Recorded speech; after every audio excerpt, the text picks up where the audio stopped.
Assalamualaikum warahmatullahi wabarakatuh. Selamat siang anak-anak. Waalaikumsalam warahmatullahi wabarakatuh. Siang Ibu. Bagaimana kabarnya hari ini? Sehat semuanya? Alhamdulillah sehat Ibu.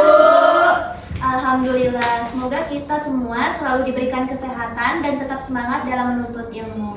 Sebelum kita memulai pembelajaran hari ini, mari kita berdoa terlebih dahulu agar kegiatan belajar kita berjalan dengan lancar.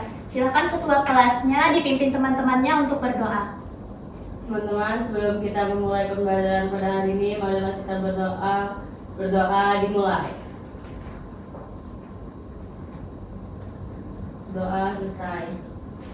Baik, terima kasih. Selanjutnya Ibu akan mengecek kehadiran terlebih dahulu. Apakah ada yang tidak hadir hari ini? Ada Ibu. Siapa? Anya, Puput, sama Jalpa, sama Zalpa, Kenapa tidak hadir? Amik alias Zalpa dispen Bu. Kalau Dinda sakit, Dinda sakit, Bu. Puput juga sakit. Ya, semoga teman kita yang belum hadir hari ini bisa segera sehat dan dapat mengikuti pembelajaran bersama kita. Amin. Oke, anak-anak, sebelum kita masuk ke materi hari ini, Ibu ingin bertanya terlebih dahulu ke kalian. Siapa di sini yang pernah main sepak bola? Pernah. Ya. Nah, coba kalian bayangin apa perbedaan yang kalian rasakan ketika kalian terkena bola yang ditendang dengan kuat sama yang ditendang dengan pelan. Lebih sakit Lebih apa? sakit kalau kuat tendangannya. Ya, betul sekali. Jadi bola yang ditendang lebih keras itu terasa lebih sakit dan juga lebih sulit untuk dihentikan. Nah, pengalaman yang diceritakan tadi itu sebenarnya berkaitan dengan konsep fisika yang akan kita bahas hari ini, yaitu momentum dan impuls. Konsep ini itu yang membantu kita memahami mengapa benda yang lebih berat itu lebih sulit untuk dihentikan dan mengapa cara kita menerima bola dapat memengaruhi besar kecilnya rasa sakit yang kita rasakan. Materi ini sangat dekat dengan kehidupan sehari-hari. Jadi hari ini kita tidak hanya belajar rumus, tetapi juga belajar memahami bagaimana fisika itu bekerja dalam kehidupan sehari-hari. Nah, Ibu berharap kalian itu aktif bertanya, berdiskusi, dan berani menyampaikan pendapat. Semakin aktif kalian, maka semakin mudah kalian untuk memahaminya.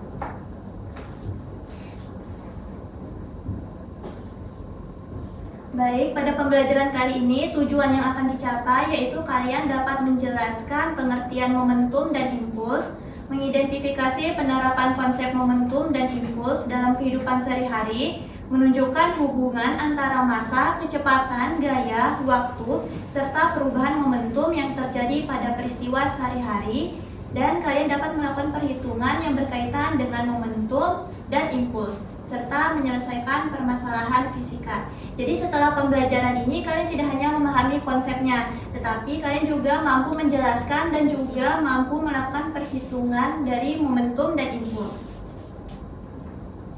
Sekarang coba perhatikan video berikut ini ya.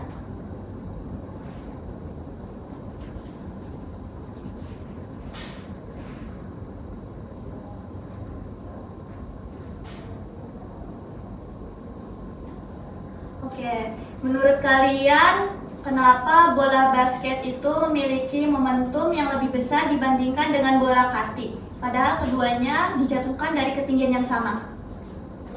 Karena masa bolanya beda Ibu. Oke. Iya Bu, saya juga menurut saya karena masanya beda. Oke, sangat bagus sekali jawabannya. Jadi bola basket itu memiliki massa yang lebih besar dibandingkan dengan bola kasti. Nah, ketika keduanya dijatuhkan dari ketinggian yang sama, keduanya ini mengalami percepatan gravitasi yang sama, sehingga kecepatannya saat menyentuh lantai itu hampir sama. Namun, karena massa bola basket ini lebih besar, maka hasil perkalian antara massa dan kecepatannya juga lebih besar. Artinya, jika kecepatannya sama, maka benda dengan massa lebih besar itu akan memiliki momentum yang lebih besar. Nah, selanjutnya, perhatikan video berikutnya.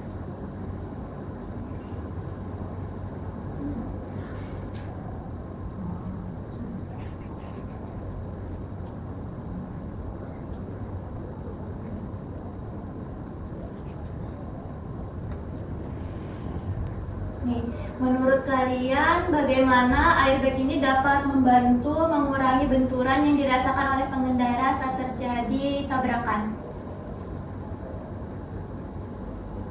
Memperlama waktu tabrakan, Bu. Ya, ada lagi jawabannya? Memperpanjang waktu tumbukannya, Bu. Tumbukan antara apa? Antara tubuh pengendara dan mobil, Bu. Ya, betul sekali. Jadi airbag itu dapat membantu mengurangi benturan yang dirasakan pengendara karena airbag ini memperpanjang waktu terjadinya tumbukan antara tubuh pengendara dengan mobil bagian dalamnya. Nah, ketika waktu tumbukan menjadi lebih lama, maka gaya benturan yang diterima tubuh pengendara mobil itu menjadi lebih kecil. Nah, untuk memahami materi ini, maka kita akan mempelajari konsep momentum dan impuls. Anak-anak, jadi momentum itu adalah besaran vektor yang menunjukkan ukuran kesukaran untuk memberhentikan gerak suatu benda. Momentum ini dipengaruhi oleh dua hal, yaitu massa dan juga kecepatan. Rumus dari momentum adalah P sama dengan M kali V. P itu apa sih? Jadi P itu adalah momentum, M adalah massa benda, dan V adalah kecepatan benda bergerak. Nah, menurut kalian, jika massa bendanya ini semakin besar, bagaimana dengan momentumnya? Semakin besar, Bu.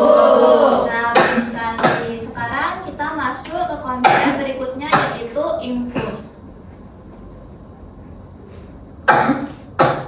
Jadi, impuls adalah hasil kali gaya impulsif dengan selang waktu gaya tersebut bekerja pada benda. Rumus impuls adalah I sama dengan F dot delta T. I adalah lambang dari impuls, F adalah gaya, dan delta T adalah selang waktu yang bekerja pada suatu benda. Nah, impuls ini dapat menyebabkan perubahan momentum pada benda.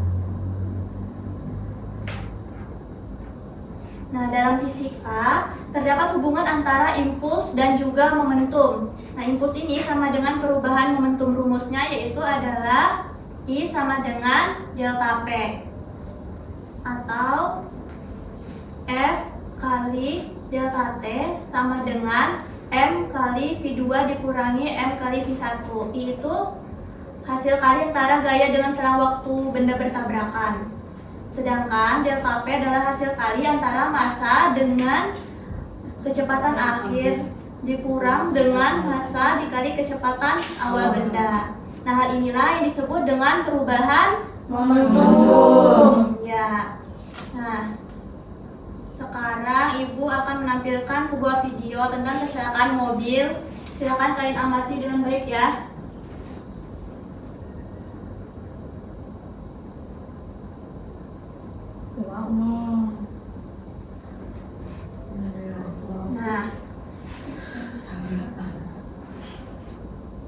Nah, sekarang kalian akan berdiskusi dalam kelompok. Silahkan bentuk menjadi 3 kelompok ya. Tugas kalian di sini adalah menjawab pertanyaan yang terdapat di LKPD. Diskusikan bersama teman kelompoknya selama 10 menit ya. Baik, Bu. Baik, Bu. Makasih ya, Bu. Terima kasih, Bu. Dijemputkan dong. Mama, gimana sih? Kok nggak mau tahu? Bercanda sayang. Mengapa bumper pada bagian depan sebuah kendaraan dibuat dari banyak lunak? Biar nggak sakit apa apa.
Baik, waktu diskusinya sudah selesai. Jadi kita bahas bersama-sama jawabannya.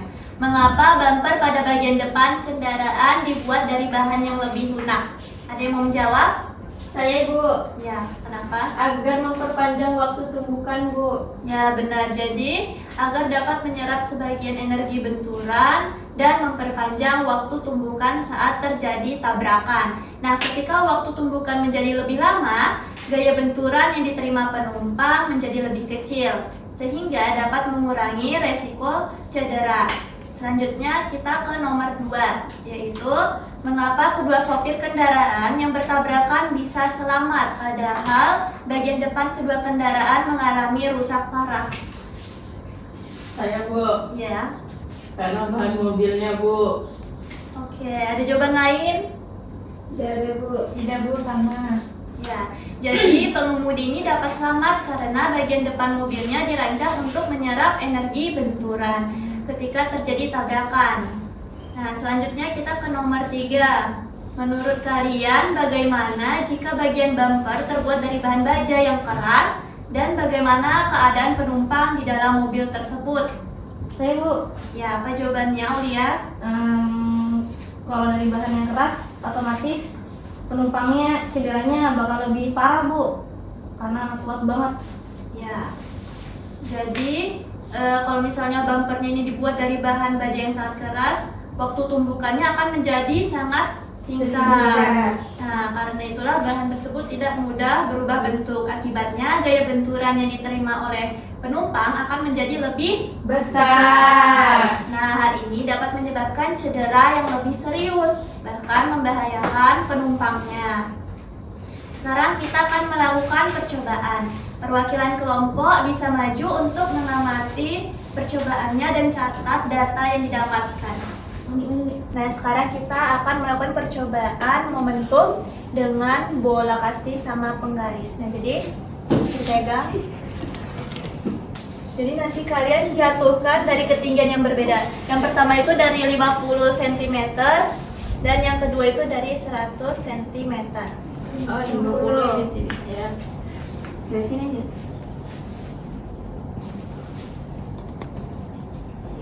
Itu kan ya. Iya. Mungkin sekitar setengahnya sih, Bu. Nah, sekarang yang 100 cm.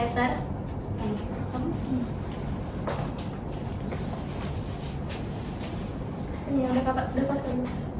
Agak naik sini. Sudah. Nah, Iya. Iya. Nah, bisa dilihat jadi momentum yang paling besar percobaan pertama atau kedua? Kedua. Ya, betul sekali. Silakan kembali ke tempatnya.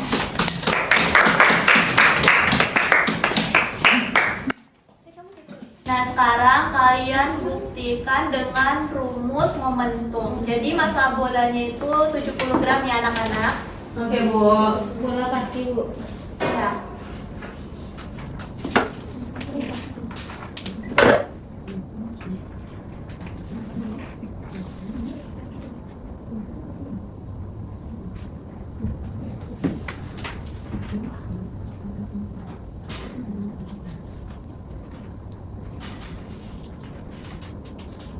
Ketinggiannya berapa Bu? Ketinggiannya tadi 50 cm sama 100 cm. Itu diubah ke meter ya. Ya Bu. Siap Ibu. Apakah sudah selesai anak-anak? Belum Ibu.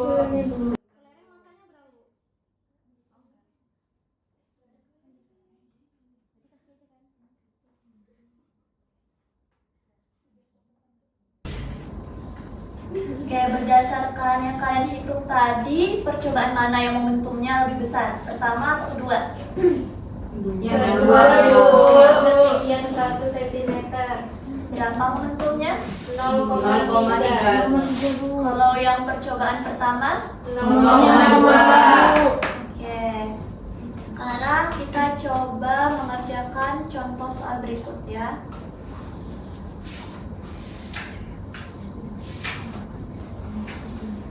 Ini soal pertamanya yaitu Andi menendang bola yang bermassa 0,5 kg ke arah kanan dengan kecepatan 6 meter per sekon. Sekarang kalian hitung berapa momentum bola tersebut.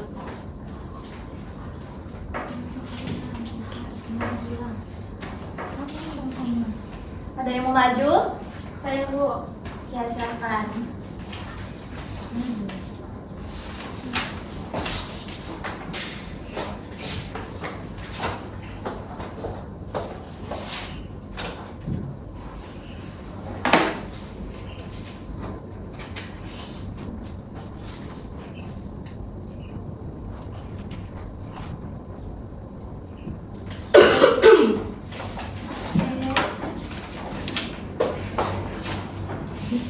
Oke, jadi tadi diketahui masa bolanya itu adalah 0,5 kg dan kecepatan bolanya adalah 6 meter per sekon ke arah kanan. Dan ditanya adalah momentumnya.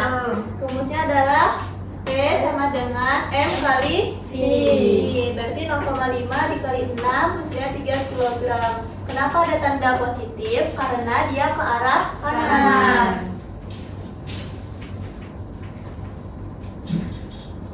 Oke, selanjutnya kita ke soal yang nomor 2. Sebuah kereta mainan bermasa 2 kg bergerak ke arah kanan dengan kecepatan 4 meter per sekon.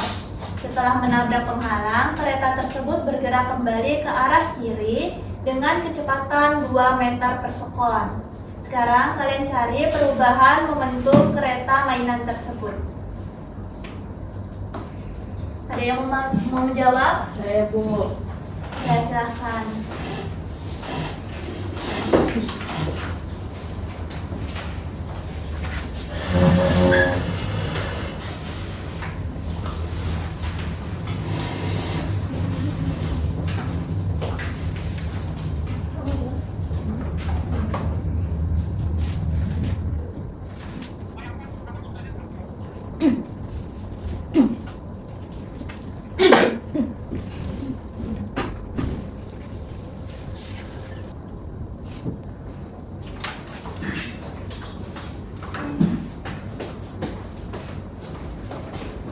Selanjutnya soal kedua, massa dari kereta mainannya adalah 2 kg. Terus keretanya bergerak ke arah kanan dengan kecepatan 4 meter per sekon, berarti tandanya positif. Setelah itu kereta menabrak penghalang dan bergerak ke arah kiri dengan kecepatan 2 meter per sekon. Karena dia ke arah kiri berarti tandanya negatif. Yang ditanya adalah perubahan momentum kereta mainan. Jadi kita mencari dengan menggunakan rumus delta P sama dengan massa dikali kecepatan akhir dikurangi kecepatan awal. Massanya tadi 2 kg, terus kecepatan akhirnya tadi kan minus 2, lalu dikurangi dengan kecepatan awalnya adalah 4 meter per sekon. Jadi kecepatannya adalah minus 6 meter per sekon, lalu dikali dengan massanya 2 kg. Hasilnya adalah Minus 12 km per sekon. Kenapa dia ada tanda minusnya? Karena Arahnya ke kiri. Oke.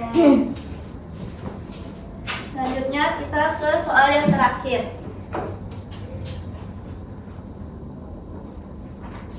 Sebuah bola yang bermassa 0,4 kg awalnya diam. Lalu bola tersebut ditendang sehingga bergerak ke arah kanan dengan kecepatan 10 meter per sekon. Berapakah impuls yang diberikan pada bola? Mungkin Aulia mau menjawab? Boleh Bu. Ya, silakan.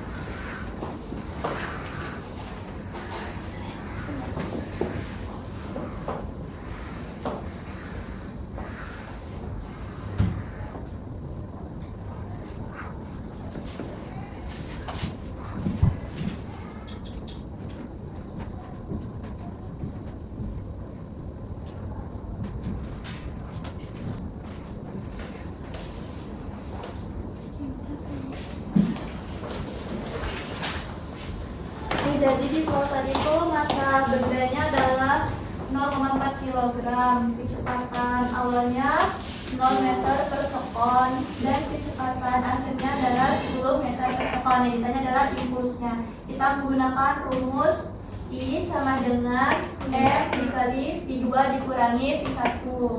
Berarti I sama dengan 0,4 dikali 10 kurangi 0, 10. Nah, berarti 10 dikali 0,4 adalah 4. Jadi impuls dari bendanya tersebut adalah 4 Newton sektor. Oke, kita beri tepuk tangan buat teman-temannya yang udah.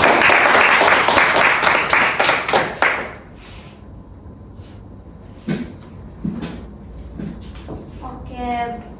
Nah, sebelum kita akhiri pembelajaran hari ini, Ibu ingin kita menyimpulkan bersama siapa di sini bisa menjelaskan dengan bahasa sendiri apa itu momentum. Siapa? Momentum adalah hasil kali massa dan kecepatan, Bu. Ya, rumusnya apa? P sama dengan M dikali dikali I, Bu. Ya, sekarang apa itu impuls? Impuls adalah hasil kali gaya dan waktu. Ya, rumusnya adalah I sama dengan F dikali delta T. Nah, hubungan antara momentum dan impuls itu apa tadi? Impuls itu sama dengan Perubahan momentum. Nah, iya, ya, sangat bagus sekali. Jadi hari ini kita sudah memahami bahwa setiap gaya yang bekerja dalam selang waktu tertentu akan mengubah momentum benda. Sekarang Ibu ingin bertanya sedikit ke kalian ya. Dari pembelajaran hari ini, bagian mana yang menurut kalian mudah untuk dipahami? Impuls. Ya. Sekarang bagian mana yang sulit untuk dipahami? bagian perhitungannya, Bu. Gitu ya. Tidak apa-apa, kita kan latihan lagi ya. Ya, Ibu. Oke. Hari ini kalian sudah berdiskusi dengan baik, berani menyampaikan pendapat, dan juga bekerja sama dengan kelompoknya. Nah, itulah yang paling penting dalam belajar fisika, bukan hanya hafal rumusnya aja, tetapi kita juga harus memahami konsep dan juga bisa melakukan perhitungannya. Konsep momentum dan impuls ini bermanfaat dalam kehidupan nyata, terutama dalam teknologi, keselamatan, dan juga yang lain-lain. Jadi fisika ini bukan sekedar angka, tetapi ilmu yang mengetahui tentang kehidupan sehari-hari juga. Nah, sebagai latihannya silahkan kerjakan soal nomor 1 sampai 3 pada LKPD bagian latihan secara mandiri di rumah ya. Baik, Ibu. Nah, pertemuan berikutnya kita akan membahas lebih dalam tentang hukum kekekalan momentum, dan jangan lupa untuk dipelajari kembali rumus dan konsepnya. Baik, Ibu. Baik, karena waktu kita sudah habis, mari kita tutup pembelajaran hari ini. Silahkan ketua kelasnya dipimpin teman-temannya untuk berdoa agar pembelajaran hari ini bisa bermanfaat. Baik teman-teman, sebelum kita mengakhiri pembelajaran pada hari ini, marilah kita berdoa. Berdoa dimulai. Berdoa selesai. Terima kasih atas perhatian dan kerjasamanya hari ini. Wassalamualaikum warahmatullahi wabarakatuh. Waalaikumsalam warahmatullahi wabarakatuh.